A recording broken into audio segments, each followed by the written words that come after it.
national et le socle commun.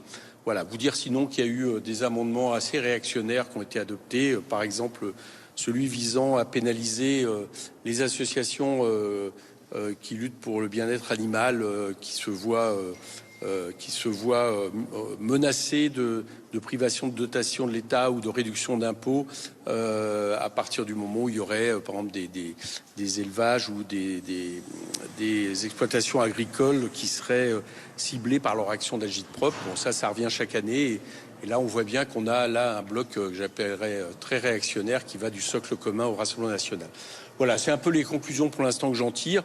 On va aborder tous les autres sujets importants cet après-midi, cet après-midi et demain, notamment la taxe Jutman, notamment les taxes sur la restitution de l'ISF.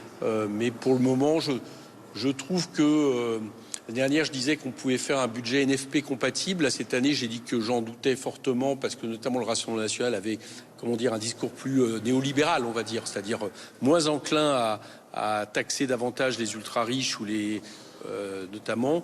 Je crois qu'on s'achemine vers ça. Enfin, on verra bien au fur et à mesure des heures passées en commission.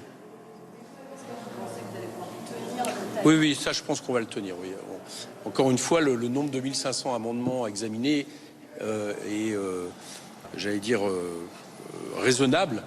Et encore une fois, je veux saluer tous les groupes d'opposition qui sont ceux qui ont fait le plus d'efforts pour atteindre, alors que normalement, c'est les oppositions qui posent le plus d'amendements. Bon, ça montre que, en tout cas, au moins du côté des groupes d'opposition, on n'a pas envie de jouer le dépassement des délais. Nous avons également demandé à l'unanimité des commissions à la présidence de l'Assemblée de bien vouloir nous autoriser à siéger demain pendant les QAG parce que on a vraiment 3 jours. Il faut qu'au bout de 3 jours, ça soit terminé pour qu'après, ça puisse aller en séance.